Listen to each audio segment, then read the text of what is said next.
Welcome, everyone. Welcome to you all. Welcome to Conscious Confidence Radio. I'm your host, Sarah Main, creator of Conscious Confidence, a Timeless Wisdom. And today's show is about stepping free of imaginary bondage. Yes, you heard it right. It's imaginary bondage. And all too often, the limits, this sort of limited feeling that we experience, seems to be fixed and beyond our control. But actually, it's imaginary. And that's what the wisdom traditions are constantly reminding us about and reminding us how to step free of that. So we're going to take a deep dive into what this means. And the Sanskrit words for this show that I'm going to be referring to, the wisdom in those is manas, the mind, the active thinking center, the buddhi, the intellect, the discerning and discriminating center, and chitta, the heart, the feeling center, manas, buddhi, and chitta. And the wisdom traditions are very good on this. Remember, Sanskrit means pure and perfectly formed. So the wisdom in Sanskrit is pure and perfectly formed, and it's always spot on. So the manas, the active thinking center, the chatting mind, but it's also a magnificent servant. The buddhi, the intellect, the discerning and discriminating center, and chitta, the heart or the feeling center. So we need to just remember that when we go forward into into learning about how to step free from this imaginary bondage. So here's a story. This is today's story. And this is from the timeless wisdom traditions. So once there was a washerman, in Sanskrit it's a dhobi, and he used many donkeys to collect and deliver his loads of laundry every day. And one day he was unwell. So the washerman asked his son to take the donkeys out and do the pickup and the delivery of the loads of laundry to his customers. So his son loaded up the donkeys and then tried to move them, but they wouldn't move. They wouldn't budge an inch. They just stood there absolutely refusing to move. They just wouldn't move. And the young man had a look to see what the problem was. And he was surprised. He could see that the donkeys weren't tied up at all. They were just actually standing freely, but they wouldn't move. And he couldn't figure out why they just wouldn't move because they weren't tied up. So he went back into the house and asked his father why this was happening and what he should do. And the father said, "Oh, I'm so sorry, son. I forgot to mention that in the evening at the end of the day, I tap one hoof on each donkey as if I'm tying them up with a rope, as if I'm tying them up with a rope. And in the morning, I tap the same hoof again on each donkey so they believe I've untied them." So the son went back out to the donkeys and he tapped the hoof of each donkey, and hey presto, they started to move. So the son was able to complete the day's work for his father. So there's a lot to learn. What does this story tell us? What's this story illustrating? Well, the donkeys felt they weren't free, so they couldn't move or wouldn't move until the idea was changed. So in the evening, tap, I'm tied up. Tap in the morning, I'm free to go. So once the belief was changed each day, they either moved or stayed fixed in one place. And it all rested on that trigger to the belief. So the only difference in the donkey's circumstances was an illusory belief, an imaginary belief. And this story is told by the wisdom traditions because it illustrates the usual human condition. We imagine that the limits that we feel are real and lasting. We keep repeating and believing the same limited ideas and belief systems in our mind each day. And this leaves us feeling weak and this sense of being bound by external circumstances. So the real issue of this freedom from this is being awake and aware, or being, or whether you're asleep and unaware. So being awake and aware on one hand, or being asleep and unaware on the other. So when we're in bed at night, we are unaware of things. When we're awake during the day, we're aware of things. Well, this is greater self-awareness. So it's daytime to ourselves rather than walking around during the day with our eyes open, and yet we're completely asleep, we're unaware. We want to choose, we want to be awake.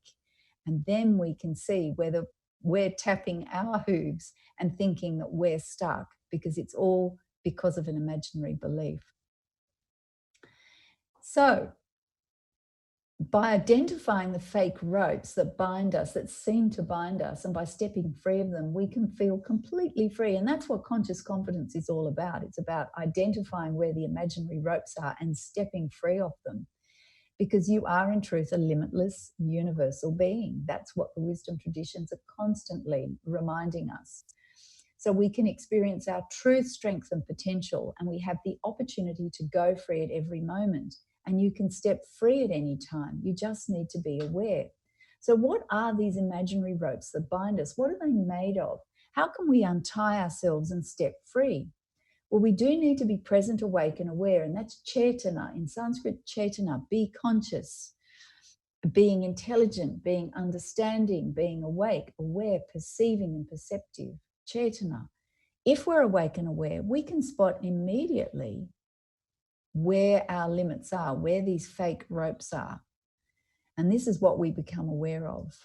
And these fake ropes are made up of things like negative and limiting self-talk, the inner speech that we have going on and we're unaware of it.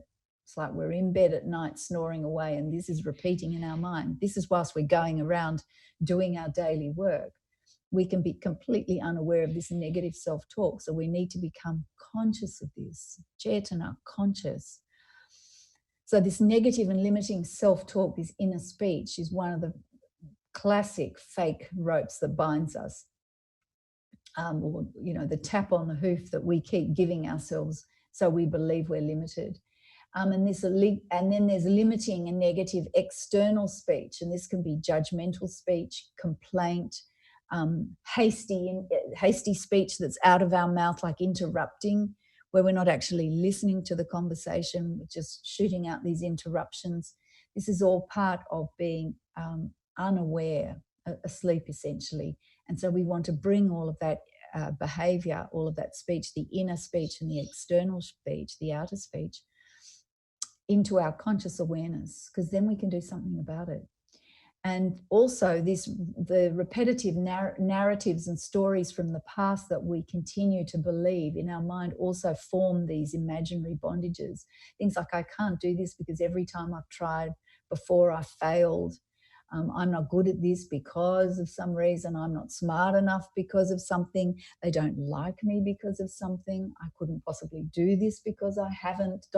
I'm just giving you all the themes that can just go on and on and on in our mind. Or the second we go to do something, these stories come up. And unless we spot them and see them for what they are, which is just imaginary limits, you won't be able to step free. And that's what conscious confidence is all about, is stepping free of that and living to your full potential with self-assurance.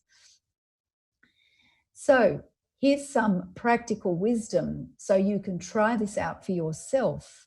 And the practice is all important because this is where the transformation takes place.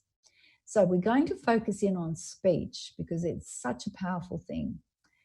So this is a powerful practice to raise your self-awareness. And we're going to focus in on being aware of hasty speech. So choose one verbal habit that's out of your mouth before you're aware of it. Generally speaking, we've all got one, which is just a verbal habit that when we're not aware and awake in the present moment, it's out of our mouth before we realize it. And this could be a quick judgmental comment. It could be interrupting someone, and often the same person, or a complaint. These are just some examples. A quick judgmental comment can shoot out of your mouth, or interrupting someone, or a complaint. So step one is choose just one of those. Just choose something that you're aware of. So firstly, you might have to become aware of the habit that you have, and then choose just one. So let's say it's complaint, okay? Then the next part of that is to resolve to stop the habit. So it's a resolution to stop the habit. It doesn't mean the habit won't reassert itself and you'll find the complaints coming out of your mouth. That's fine. You're working against habit, no problem. This is not a self-criticism exercise. Okay, so number one, choose a habit. Number two, resolve to stop the habit. Then number three, When you're aware of it happening, it's shot out of your mouth, right? Stop. And then if there's something new that can be said, say that. So when you're aware of it occurring, stop and wait 3 or 4 seconds. And this is either if it's come out of your mouth or if it hasn't. But let's say if you're aware that you're about to complain, if you catch yourself, stop. It doesn't mean repress it and stuff it down. Just stop, take a breath, wait 3 or 4 seconds. That's not a long time. That's 1, 2, 3. And then decide, consciously decide whether to say it. So instead of it habitually shooting out of your mouth, actually make a conscious decision whether you're going to say it or not. And I would venture to say you're going to let that speech fall back. It creates a space, and then something more positive, something more uplifting may arise or will arise, and speak that. Give your voice to that, give your tongue to that.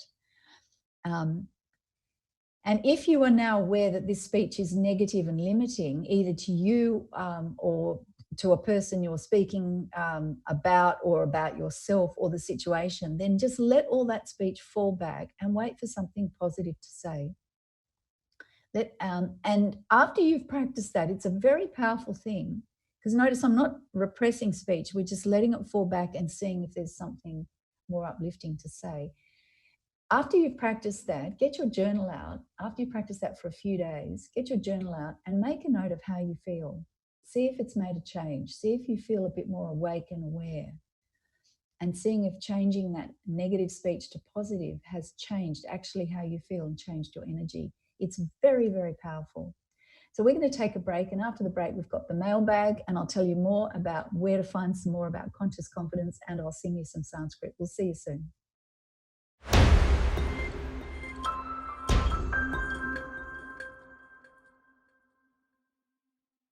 Welcome back, everyone. Welcome back to Conscious Confidence Radio. And today's show is about stepping free of illusory bondage. Try and say that quickly. Illusory bondage.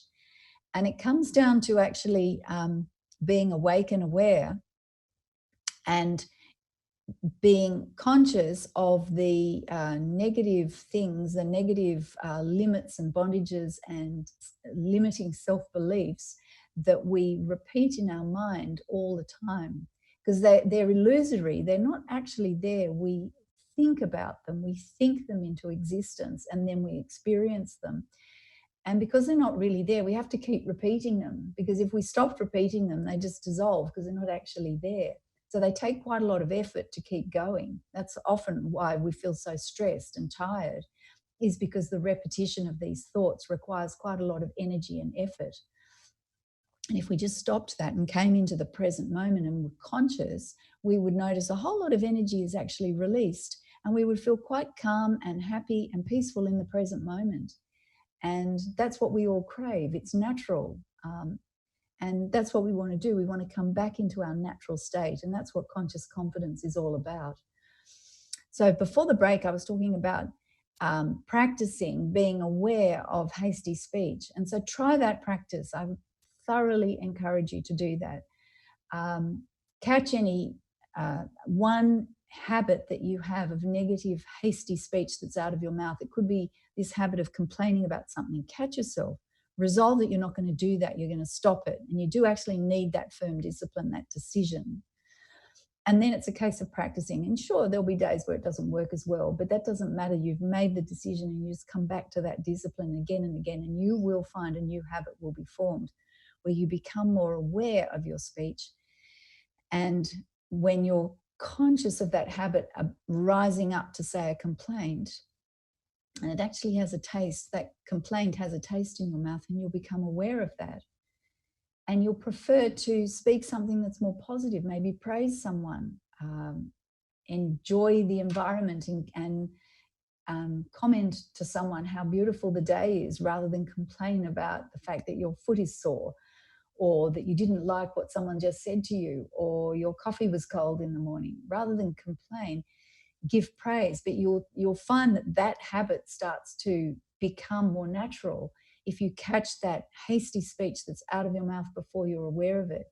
You'll become more aware, and then you can let that negative speech fall back and wait for a moment, and then let the positive speech rise. And if you start doing that, you'll be amazed at the transformation. And I would highly suggest that you get your journal out and journal the gains that you've made in relation to that, because it's very important to validate the growth and the positive, because we're very good at validating the negative and talking about that at length. But if we can validate the growth and actually praise ourselves and give ourselves credit for the progress and the growth and the gains that we've made, it reinforces that behavior and creates new habits. And that's so important.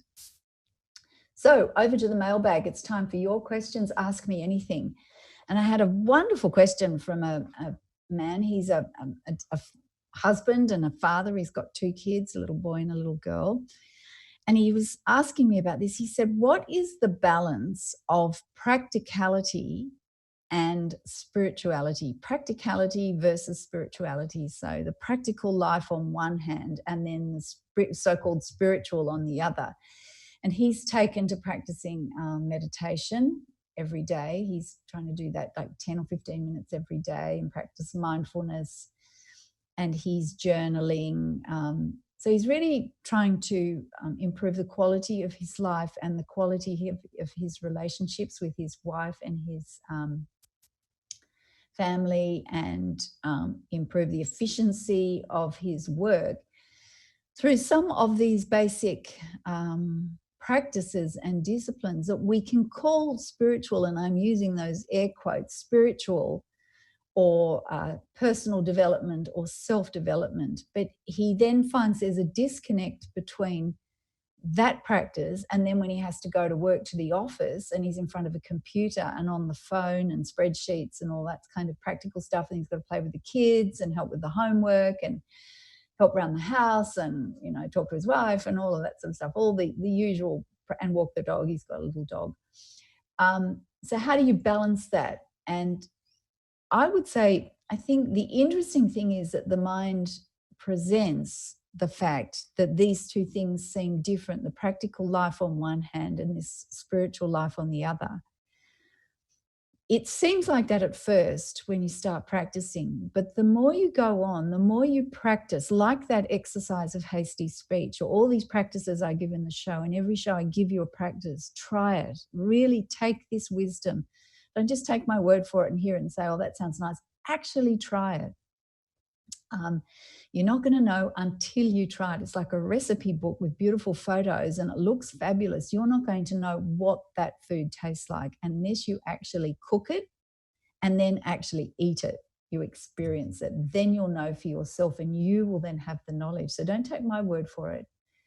Take this timeless wisdom and put it into practice, then you'll know. And at first it seems like there's a bit of a disconnect between practical life on one hand and sort of spiritual on the other. But eventually, when you're in the present moment, walking the dog, when you're in the present moment, speaking to your wife, when you're in the present moment, playing with the kids or helping with the homework or putting them to bed, or when you're in the present moment, speaking to your client on the phone or in front of your computer, when you actually practice that attention in the moment,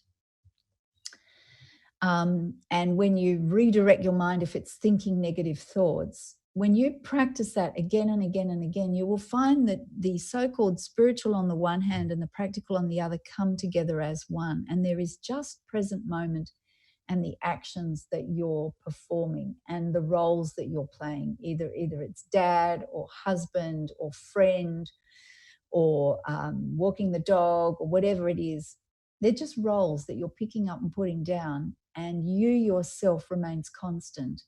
And you can be calm, you can be effective, you're happier, you're more energetic, you're livelier, you're more creative.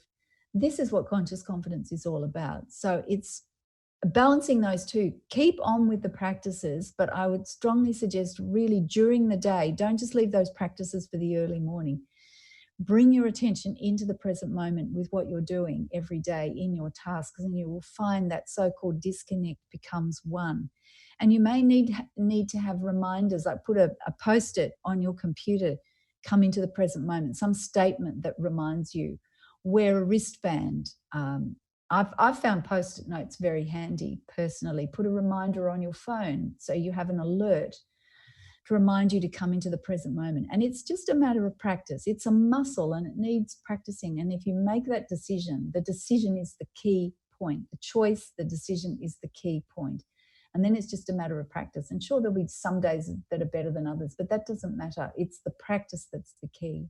So I hope that's helpful. And then another question, and it's a sort of similar thing. This is from another person. How can spirituality in normal life not be weird? We talk about this woo-woo spirituality. Well, it actually relates back to what I was talking about. It can seem weird at first because you've got your normal daily life.